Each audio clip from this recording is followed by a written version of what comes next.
Good evening. Welcome to Left, Right and Centre. Outrage continues across northeast India and in fact other parts of our country as well over the tragic death of 24-year-old Anjel Chakma, a final year MBA student from Tripura's Unakoti district.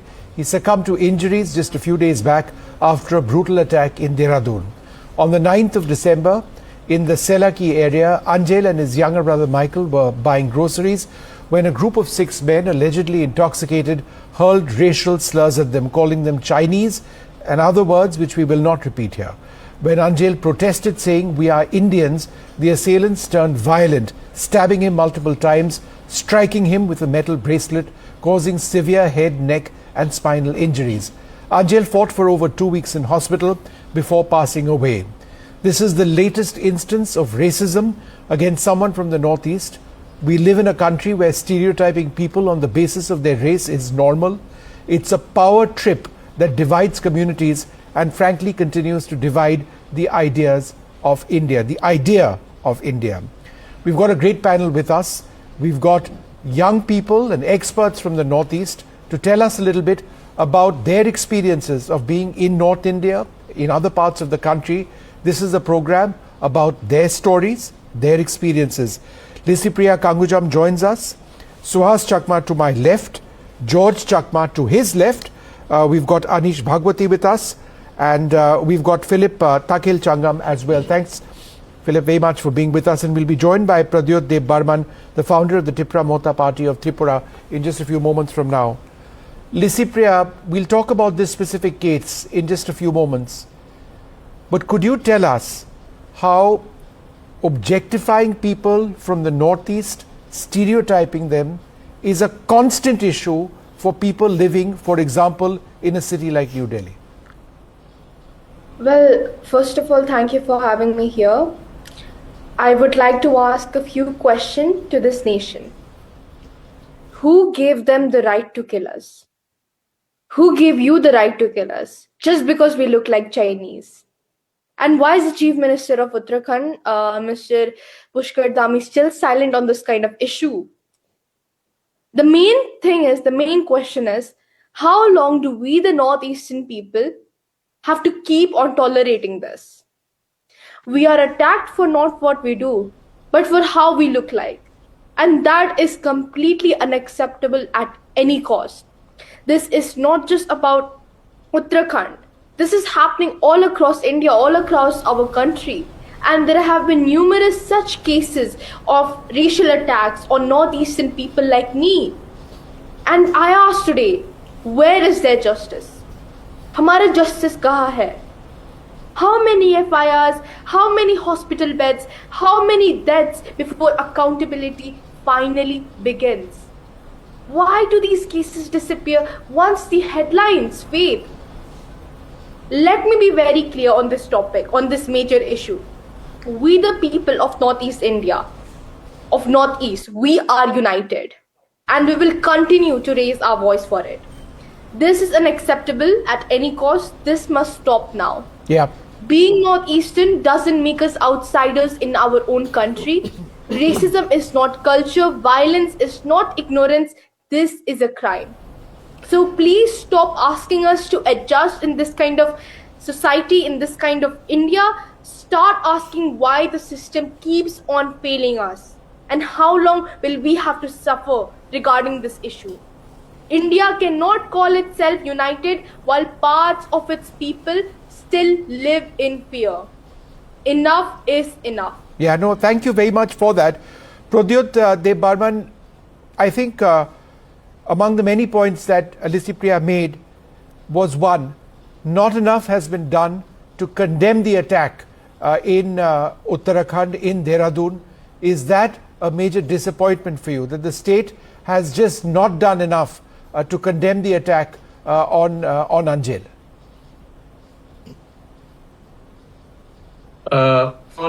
Thank you for having me, Vishnu, here. We will continue to face such attacks on us, on our identity, on how the people of Northeast look, on our food, on our culture, on what according to certain people is right and what is off according to them. And this will continue to happen until we, as the people of Northeast, do not rise up as a bloc. Because we are divided, if able to succeed, we will never succeed. Because numbers matter in India, and we do not have the numbers if we approach each of these places individually. The time has come for all of us to stand up as one, what Lysipriya has said. We have to stand up as one. And we have to say that this is the last and the final straw. If you keep on doing this to a fellow countryman, if you prejudice yourself just because you think that you are more superior, just because we look a bit different, because our food, our culture, our history, our dresses are different, then Northeast will respond, and we will respond as one. Please do not take us lightly. What has happened in Uttarakhand? Really 25,000 rupees has been given. 25,000 rupees has been given as an award to find out the person who's a fugitive running in Nepal. Is this the price of Angel Chakma or any other Northeasterner? Yeah. 25,000 rupees. No, it's ridiculous. It took 17 days. It took an outrage. It is. Hold on for 1 second. Suhas, I just wanted to bring in Suhas on this point. Suhas Chakma, I think the larger point over here, which has been made very effectively, and it's so sad when Pradyot says that we don't have the numbers and therefore we are treated the way we are. Isn't it deeply disappointing that in our country might is right when it comes to numbers? No, it's extremely disappointing, and at the end of the day, Pradyut is absolutely correct, because in electoral politics, the numbers matters, and the government at the end of the day decide based on the number of populations who will be voting. But the key point is we have to recognize, first of all, that India is the land of different races. So this kind of racial violence will take place and will continue to take place. The final issue is how do you deal with it? So if you look at this kind of, racial violence or the social violence, you have to recognize the peculiarities of the problems and bring a law so that this can be addressed. So if you look at it, for example, dowry was a problem, then you have brought the Dowry Prohibition Act. Then you recognize sati, centuries back was a problem, you had prohibited sati. Then you have brought the problems of caste discrimination, then you have brought Prevention of Atrocities Act, and I would say the Prevention of Atrocities Act or Anti-Dowry Act, or even the National Human Rights Commission of India asking police to report every custodial death within 24 hours. These are good practices which actually have reduced the crimes. So in case of racial discrimination, I think people from the Northeast, because of our physical features, because of our dresses, because of our food habits, or the culture, we are different. And because of our own physical features, we face these problems. And the government, at the end of the day, if it doesn't recognize that this is a problem, if it doesn't bring a law, then you are in a way actually perpetuating this kind of racial violence. And I think in this particular case, the condemnation is one part, but the other part is, till today, the state government has not taken action against the police official. And this condemnation will always happen. Nothing gets done until we'll end up talking like this in a few months once again. It's just terrible. George, isn't it horrific that in our country we are judged on the basis of how we look, whether it's your physical features or the tone of your skin? It's 2025 going on to 2026. This is what we are as a country. Yes, first of all, thank you, Vishnuji, for having me here. I would like to start by saying that racism is not a problem of attitude. It's a structural problem, right? And the response has to be structural and institutional. So one fine day, politicians coming and, just saying that, oh, please behave, please respect people, that is not going to achieve anything. We need institutional response, right? And sadly, let's be honest here, we are sitting here having this discussion only because the guy passed away. Yeah. Had he been alive, we would not be here sitting having a discussion, right? That's true. It sadly reminds me of an incident that happened exactly 10 years ago. Nido Tania was a student in Delhi. He was sadly murdered in 2014, in January of 2014. Yes. Following the incident, the government constituted a committee by Bezborwa. It was known to called the Bezborwa Committee, and the committee recommended, that accommodation is one of the huge issues. The committee identified and recommended that there has to be safe spaces, accommodation for especially the young students, right? And Angel and special Chakma, cells of the yes, Delhi police, right, to look after people of the northeast. Yes, and Angel Chakma was living in a rented accommodation, right, in Dehradun. So let's address that, right? And what happened after the recommendation was published? No, nothing really happened. The government simply sat on it. Nothing happened. No hostels were sort of, constructed. Nothing really happened. So it's just an issue that politicians will tweet about. They tweet about thousands of issues every single day. This is just another issue, and I do not want to name, but then there are so many politicians who are getting his name wrong, spelling wrong. How sad is that, right? No, it's pathetic. It's just one of the issues that they are tweeting about. It's telling, right? Yes. Philip, race is one aspect of it. The other aspect of it is nationality. How disturbing is it to you personally that you have people saying, "Oh, wo to China se hai," when you are 100% Indian, you're proud to be one.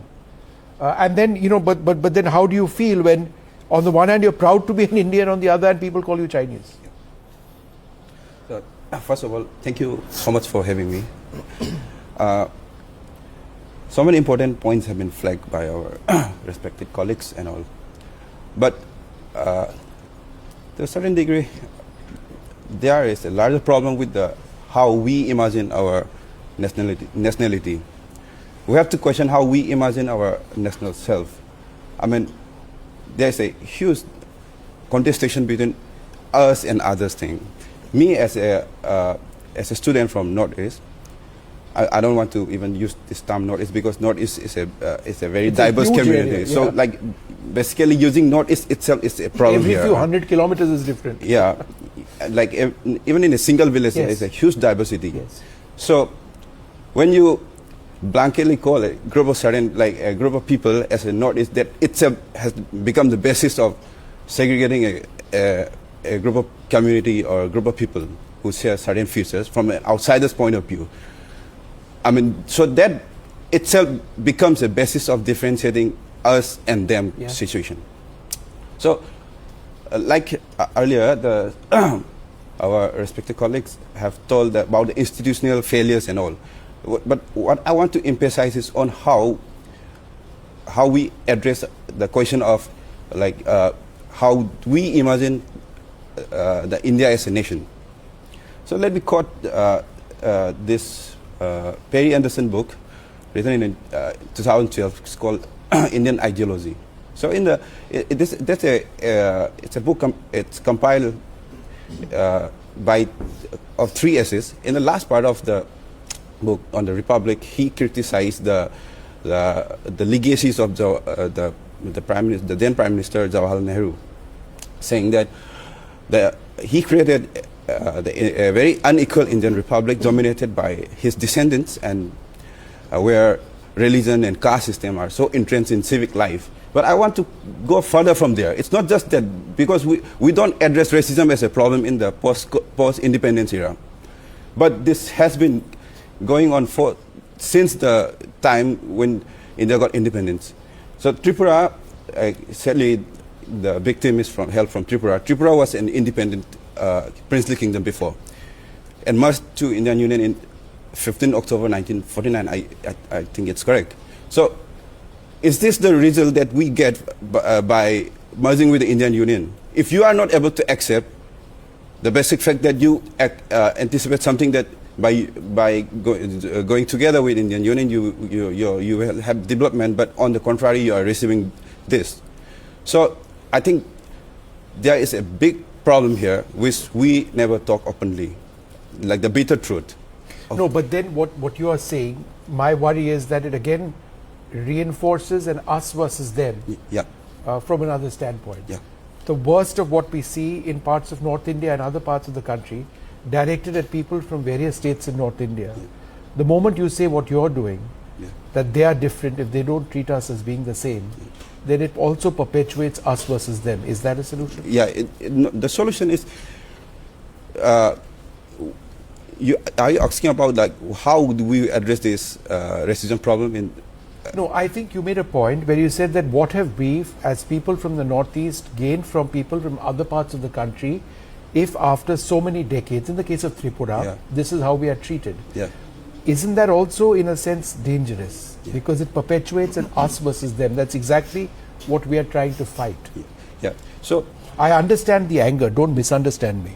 It's not. I understand the Yeah. anger. So it's not about anger because this racism. It's. I'm just trying to say, is the solution to the solution to hate increasing the divide, or is it to sort of sort out the divide? So what I'm trying to, the point that I'm trying to make is this incident cannot be seen as some random incident. No, it's not. It's a structured program. It is. One second. Go ahead. No, what I'm saying is the solution to this kind of issues is to educate people. It's a fact that we do not know about each other. In fact, the school curriculums we are prepared in such a manner that mainland India actually never learns about the people of Northeast India. So if we want to address this kind of racism problems, you require structured solution to make the society prepare for it. So the best way to prepare the society is to change the syllabus. For example, if you have the syllabus of different school boards in different states and NCERT saying that India consists of different kind of groups with different kind of physical features. And earlier when the national education policy was there, it never included. National education policy is about 10 plus 2 plus 3 plus 2. You know, that cannot be national education policy. National education policy has to reflect the diversity of the country, and the diversity of the country when it comes to inclusion in the syllabus, it's only about the mainland India. Yeah. It's not so much about the other groups. So that has to Is a change. key point. And it can be, I think, it can be changed. Sure. If students know that there are people like this in Northeast India, they will increasingly learn to exist or accept the differences. Yeah. So Maybe not consider them differences. Yes. So, I think when we talk about our differences and sort of, the diversity of the country, we are not advocating for, us versus them discourse. We are simply saying, let us all acknowledge that it's a diverse country. Let us normalize our differences. India is a diverse country. Isn't that something that... One second. Anish Bhagwati is General Secretary of the Northeast Students Association of Sri Venkateshwara College. That's one of Delhi's finest colleges. I want to ask you a more basic question, the safety of students. Students who you represent, is that a constant worry? Safety. 100%, 100%. I think if I were to begin by recounting my own personal experience, of course, I was not living in Delhi before I got admission into University of Delhi. I have come here from Assam. So when I was leaving, a comment that was, a comment that stays with me even today is that my parents and people who have lived in Delhi and other regions before, they've always warned me, beware that your practices, your culture, your customs are different from what is the usual there. Most visibly for me would be my food practices, wherein I do consume non-vegetarian meat. I consume meat, and that is something that's very controversial in a lot of spaces, including our own college, which, of course, chicken is not in the canteens. Egg is there, but then even egg gets banned during Navratri because, again, Navratri is holy food habits. So, differences are something that is acknowledged everywhere, and this acknowledgement matters, because until and unless we do not acknowledge the differences, because as you said, us versus them, well, the divide exists, the diversities exist, the diversities are not going to cease, and neither should we advocate towards seizing of such diversities. Rather, there should be means and measures to ensure that those diversities do not cross such atrocities, that a diversity doesn't lead to the death of an individual. And as has already been put into place, racism is a systemic failure. It's a systemic issue. An issue which is not just limited to those from the Northeast, but an issue in general. There is discrimination faced by members of different communities who look differently, visuals who speak differently, who act differently. Everything becomes a point of difference, becomes a point of discrimination. And this mindset, this attitude needs to be checked and advocated against, because it's very, very problematic. Sure. Lisipriya, again on the issue of safety and stereotyping, as a woman, how is this something which is a constant concern in several parts of our country for people from the Northeast? Well, speaking from personal experience from my side, you see, few years back, in front of the Taj Mahal, I went there protesting with a banner writing behind the beauty of Taj Mahal is plastic pollution. And then what happened was, some party in India, they called me a literal foreigner. They called me a foreigner, even though I'm a citizen of India. Calling us chinky, calling us foreigner, calling us Chinese or Nepali, is not a joke. This is racism. Yeah. This is basic racism. Who gave anyone the right to decide our nationality by our faces? We are abused, we are mocked, we are attacked simply because we look different from others. How can Indians be called foreigners in their own country? You see, this kind of mindset is violent and it kills. It literally kills. We have seen various numerous cases which has been happened before, even what happened with Angel Chakma. So this kind of mindset is violent and it kills. Stop teaching. We need to educate, just like the other people who are in this panel are saying. We need to teach. We need to educate children. No, That we must. this is not And I think acceptable. if there's one takeaway Insulting from all this, these people. Lisipriya, it is that education is most important. Pradyot, I've just got 30 seconds before I need to start wrapping this up. Please go ahead with your final thoughts.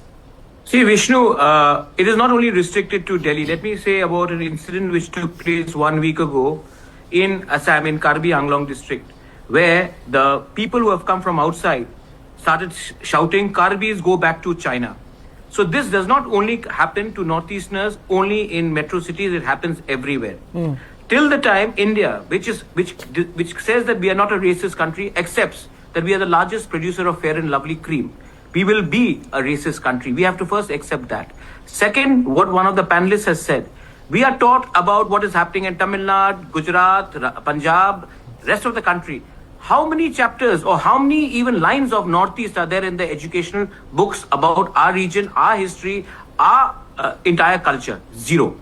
Barring 1 or 2 lines, there is nothing. Till the time we do not tell the rest of India to learn about us, we will get no respect. This is not about only racism. It is also about lack of respect about the people who live beyond a certain part of India. In other words, And ignorance. my friend, let me tell you one thing.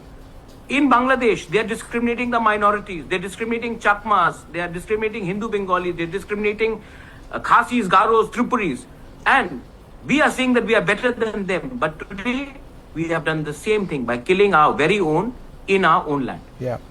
Look, I'd like to wrap it up over there. This is a deeply disturbing conversation among people who are othered in their own country. It's something we've seen year and year, every single year, so many cases. I could list out so many attacks on young people and others from the Northeast.